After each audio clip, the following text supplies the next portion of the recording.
What is going on, Twintendo Nation? Hope you're having an awesome day.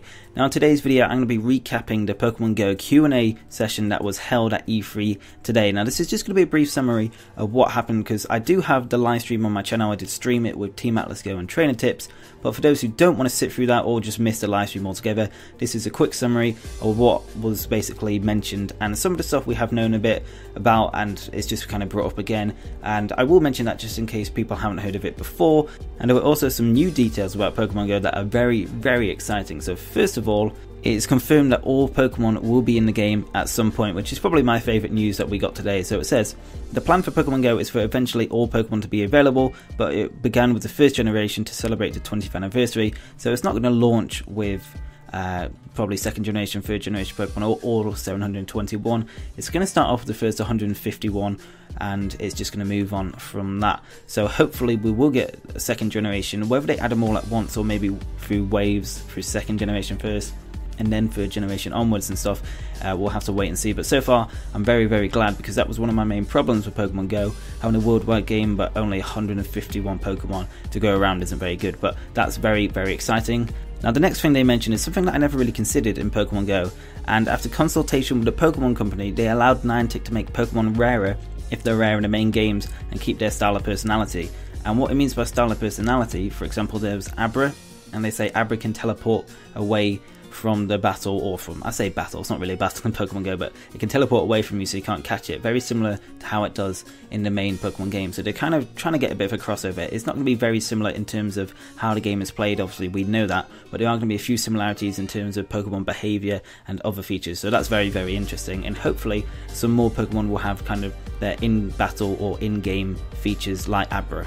They also showed a lot of gameplay of catching the Pokemon, because that's basically what Pokemon GO is about, and apparently chances are increased of catching when the circle on a Pokemon is the smallest. So you'll see the circle kind of go inwards and it'll get quite small, and when you throw the Pokeball, when the circle is kind of small, you've got more of a chance of catching it than, like, you know, constantly throwing Pokeballs at it when the circle is quite big. So you've got to get the timing right by the looks of it. And apparently you can get experience points for methods such as curveballs, so throwing the Pokeball as a curve instead of straight at a Pokemon. It'll be interesting to see how you can do that and how much XP it gives. Maybe it is worth doing, or maybe it's just, you know, something you do every now and then to kind of show off, but who knows. It sounds interesting, definitely. They also mentioned details about the Pokemon GO Plus, but I've actually made a video dedicated to that just because I thought it was a very important video. So instead of talking about that, that video is going to be on screen. If you click that, it'll open up in a new tab so you can watch that video later, but it is very, very interesting. Now another interesting feature is that it says Pokemon GO will eventually have connectivity with Pokemon Sun and Moon. So we don't know what that is yet. They were very vague and roundabout about what they said, but it definitely leaves us with a lot of possibilities connecting these games. So I probably will make a video on what these connectivity options could be between Pokemon GO and Pokemon Sun and Moon later, but I'm definitely looking forward to that and seeing how they're going to implement that. Now the next point I want to mention is probably the most disappointing. It's not too bad, but trading will be implemented into Pokemon GO after the launch date, so you won't be able to trade Pokemon from the start of the game, because they say that they want you to catch Pokemon basically and just let people, you know, catch Pokemon without trading them and, you know, obtaining Pokemon the normal way. But I think that's probably an excuse. I feel like it's just not ready yet, which is fine. There's no problem with that, but I don't know. Hopefully we'll get trading soon, and I'll keep you guys up to date if there's ever a release date for that. And there are also plans for big events where players group together at a later point. So this is very similar to Niantic's last game, Ingress, and they had a lot of meetups and events with Ingress. And hopefully we'll get some awesome ones in Pokemon GO. They held a lot of Ingress ones in so many different cities across the world, so hopefully wherever you live you'll get a chance to visit one of these. And since Pokemon GO, or just Pokemon in general, is a very global company and global game, hopefully, you know, this will be even bigger than Ingress's event. So hopefully you'll get to go to one, like I said, and this should be very, very entertaining.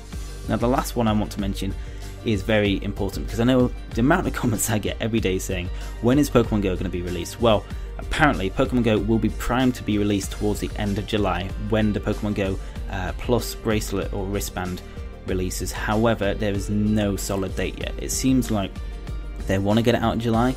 My best bet is it's going to come out late August to September. I just don't see them meeting that date, because I think if they were going to get it out next month, which is pretty soon, they would have confirmed it today. So I doubt it's coming out in July, but you never know, I could be wrong. So that's pretty much it for all the information we got in the Q&A Guys, let me know in the comments what was your favourite information we got on today's Pokemon Go Q&A session. Mine is definitely the fact that all Pokemon will be in the game eventually. I'm pretty sure that includes Sun and Moon Pokemon as well.